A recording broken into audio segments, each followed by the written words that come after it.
अस्सलाम वालेकुम वरहमतुल्लाहि वबरकातुहू। नाजरीन, एक 3 मिनट की आप ज़रा वीडियो देखें। अरे हम जो कहते हैं ना कि फलां मदद करता है, फलां करता है, जैसे नबी करते हैं, फरिश्ते करते हैं, अली करते हैं, ये हम कहते हैं। बस औकात लोग ना उलझन पैदा करते हैं, नहीं नहीं ये शिरक हो जाएगा।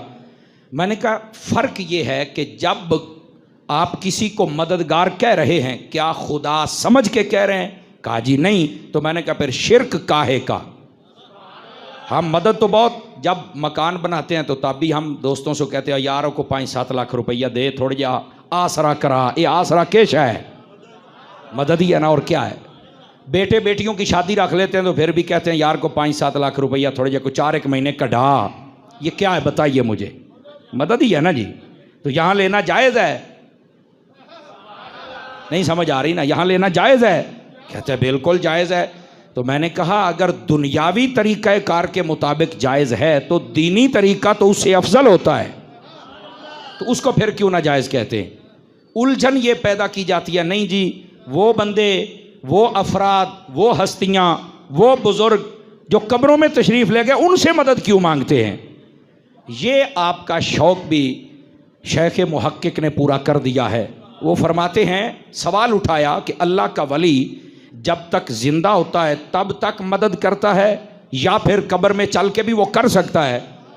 आपने जो जवाब दिया ज़रा हौसले वाला बंदा सुने। आप फरमाते हैं वली जब तक ज़िंदा रहता है वो तब भी मदद करता है, जब कब्र में चला जाए अल्लाह की अता से तब भी करता है, लेकिन दुनिया में रह के वो मदद थोड़ी करता है, कब्र में जाके ज़्यादा करता है।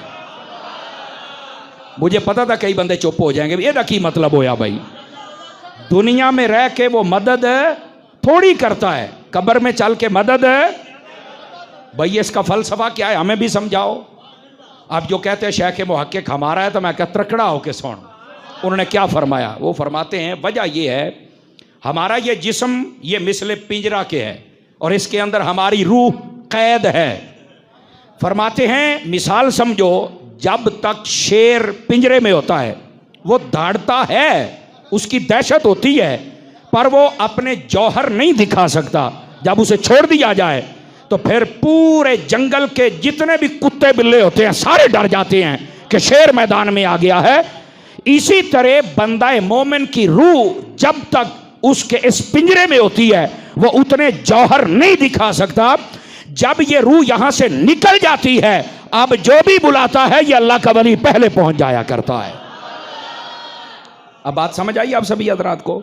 तो ये अल्लाह वालों के बारे में शेख मुहक्किक ने ये नजरिया खोल के बयान कर दिया है।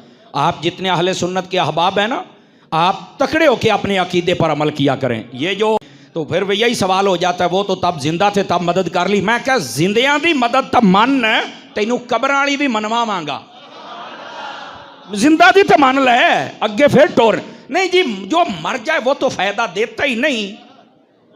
मैंने कहा कमाल है, फायदा भी नहीं देता, नहलाते भी हो, कफन भी जनाब 5000 का पहनाते हो, खुशबू भी लगाते हो, फूल भी डालते हो, मोढ़ियां ते भी चैंदे हो, खैर ते है ही भाई, फायदा ही नहीं देता तो आग लगा। लेकिन मैं यहां एक हदीस सुना देता हूं ना, पता चले फायदा है कि नहीं है। फरमाया जो बंदा किसी बंदा मोमिन का जनाजा पढ़े अल्लाह 1 किरात सवाब देता है, और जो उसे दफन करके फिर वापस जाए 2 किरात का सवाब। फरमाया किरात क्या है? फरमाया ओहद पहाड़ के बराबर। अब बंदा फौत हो गया, हमने सिर्फ जनाजा पढ़ा या दफन किया, इतना सवाब मिल गया। अगर मुर्दा फायदा देता ही नहीं तो फिर जनाजा पढ़ने पर सवाब क्यों? जो शख्स रसूलुल्लाह का मानने वाला है वो अल्लाह के अलावा किसी को मदद के लिए नहीं पुकारेगा। नबी सल्लल्लाहु अलैहि वसल्लम ने कोई ऐसी तालीम नहीं दी है। आपने फरमाया इय्याका नअबुदु व इय्याका नस्तईन। हाँ, ज़ाहिर इस बाब में आप काफिर से भी मदद ले सकते हैं। वतआवनु अलल बिर्रि वत्तक़वा वला तआवनु अलल इस्मि वल उद्वान। असबाब में आप ले सकते हैं जो सामने मौजूद है, जो सामने मौजूद नहीं है उसको पुकारना सराहतन किताब व सुन्नत की तालीमात के ख़िलाफ़ है। मैं एक हदीस बता देता हूँ, एक हदीस और 3 अकीदे क्लियर। बुखारी और मुस्लिम दोनों में हदीस है, 70 सहाबा को धोखे से शहीद किया गया। हुजूर के पास कुछ लोग हैं कि आप अपने बेहतरीन लोग दें, आपने 70 कारी कुरान सिखाए हुए अपने लायक तरीन स्टूडेंट उनके हवाले किए, और वो बहाने से आए चूँकि नबी इस्लाम को इल्म गैब तो नहीं था कि ये क्या करेंगे, वो धोखे से ले गए, रास्ते में कत्ल कर दिया। है वो काफिर थे, आए इसलिए कि या रसूलल्लाह मुसलमान हुए, हमें अपने लायक स्टूडेंट दें हम उनको। ان میں سے جب وہ شہید ہونے لگے سیدنا عاصم بن ثابت انصاری رضی اللہ تعالیٰ عنہ، انہوں نے مرتے وقت کہا اے اللہ ہمارے نبی کو ہمارے حال کی خبر کر دینا، ہم نے تیرے نبی کا دین نہیں چھوڑا اور ہم راضی ہیں، ہم اللہ کو مل رہے ہیں۔ وہی یا ایتھا النفس المطمئنہ ارجعی الی ربک راضیۃ مرضیہ۔ نبی الاسلام فرماتے ہیں کہ تمہارے ساتھیوں کو یوں دھوکے سے قتل کر دیا گیا، اور انہوں نے مرتے وقت یہ دعا کی ہے کہ اے اللہ ہمارے نبی کو ہمارے حال کی خبر کر دینا۔ تو اللہ تعالیٰ نے آپ کو وہی کے ذریعے بتا دیا۔ اس ایک حدیث میں جو بخاری مسلم میں ہے، میں نے اس لیکچر میں بتائی، میرا ریسرچ پیپر ہے دعا صرف اللہ ہی سے، ریسرچ پیپر نمبر 3، اس میں بھی نقل کی۔ 3 مسئلے کلیئر، علم غیب کلیئر۔ ان کو نہیں تھا یہ پتا کہ نبی الاسلام ہمیں دیکھ رہے ہیں اس وقت جب دنیا میں موجود تھے۔ نمبر 2 حاضر و ناظر، نبی الاسلام وہ کہتے ہیں نبی الاسلام تو ہمیں دیکھ رہے ہیں، یہاں بھی موجود ہیں۔ اور نمبر 3 امداد، ان کو کہنے تھے یا رسول اللہ انظر حالنا، انہوں نے کہا یا اللہ انظر حالنا، اے اللہ ہمارے اس حال کی خبر ہمارے نبی کو کر۔ ان کا یہ عقیدہ تھا کہ اللہ نبی کو بتائے گا تو پتہ چلے گا، نبی الاسلام خود نہیں جانتے، علم غیب نہیں جانتے، نبی کو ہم مدد کے لیے نہیں پکار سکتے، نبی الاسلام یہاں پہ موجود نہیں ہے، نہ جسمانی طور پہ نہ روحانی طور پہ، ورنہ تو حضور کو ڈائریکٹ کہتے، حضور کی طرف متوجہ ہو رہے تھے نا۔ ان کو ٹینشن یہ تھی، وہ امیر تھے نا، کہ میری ڈیوٹی حضور نے لگائی ہے اور ہمارے ساتھ یہ ظلم ہو گیا ہے، تو وہ نبی الاسلام تک اپنا پیغام پہنچانا چاہتے تھے کہ یا رسول اللہ دیکھ لیں ہم نے دین نہیں آپ کا چھوڑا، ٹھیک ہے، یہاں تک کہ ہم نے اللہ کے لیے جان دے دی ہے، ہم آپ کی یعنی آپ کا جو لائق ترین اسٹوڈنٹ ہونے کا ہم نے حق ادا کیا ہے، ٹھیک ہے۔ تو انہوں نے کیا کہا اے اللہ ہمارے نبی کو ہمارے حال کی خبر کر دینا۔ تو اس ایک حدیث سے ان کے تینوں کے تینوں جو فراڈ بنائے ہوئے عقیدے ہیں نا، علم غیب اللہ کے بتانے پہ ہے، ٹھیک ہے جی، مدد اللہ سے مانگنی ہے، اللہ تعالیٰ کسی کو ذریعہ بنائے، یہ سارے مسئلے اس کے اندر کور ہیں۔ یہ بالکل جعلی عقیدہ ہے اور یہ اتنا خطرناک مسئلہ ہے کہ یہ اس امت میں شرک جو بڑے لیول پہ داخل ہوا ہے استانت کے مسئلے پہ، اس لیے آپ دیکھ لیں قرآن نے اس کو کتنا واضح کیا، ایاک نعبد و ایاک نستعین، حالانکہ نعبدو میں نستعین شامل ہے، اللہ ہم تیری عبادت کرتے ہیں۔ عبادت میں کیا کچھ شامل ہے؟ نماز، روزہ، حج، زکوٰۃ، قربانی، نذر، نیاز، کسی کو اللہ نے ذکر نہیں کیا۔ دعا بھی تو عبادت ہے، ابو داؤد ابن ماجہ نسائی کی حدیث ہے الدعاء والعبادہ، تو دعا شامل تھی ایاک نعبدو میں، لیکن اللہ نے اس کو اللہ سے ذکر کیا کہ اصل میں شرک یہیں سے داخل ہونا ہے۔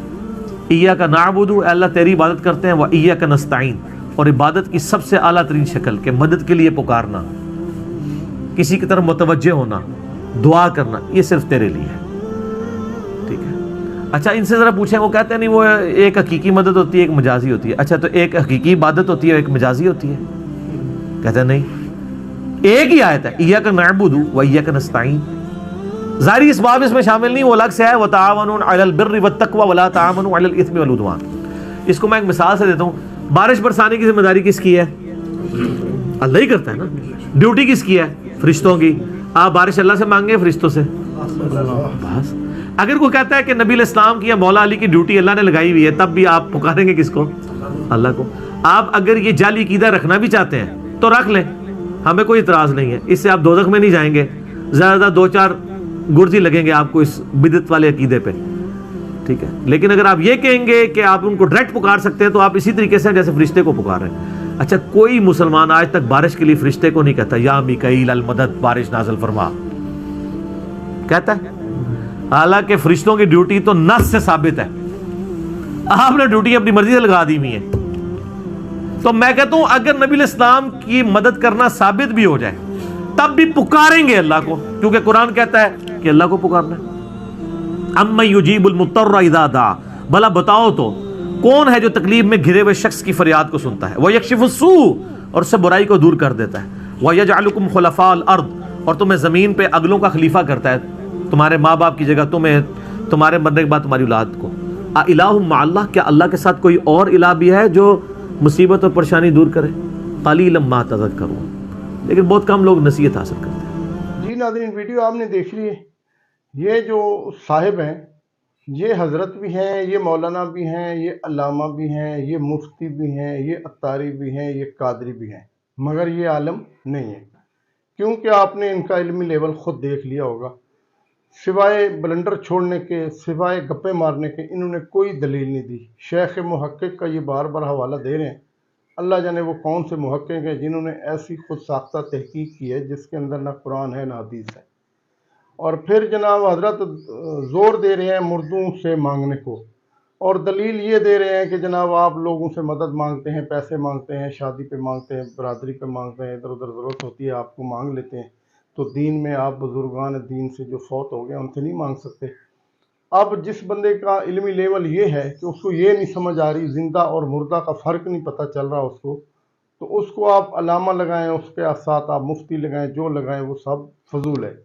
इन्होंने पता नहीं कहाँ बैठ के ये मुफ्तियों और जनाब अलामाओं की डिग्री हासिल की है, कौन सी खिदमात इन्होंने सर अंजाम दी है जिनकी वजह से इनको अल्लामा करार दिया गया है, इनको मुफ्ती करार दिया गया है, जिनको ये पता नहीं है कि ज़िंदा से मदद मांगना और मुर्दा से मदद मांगने में फ़र्क क्या है।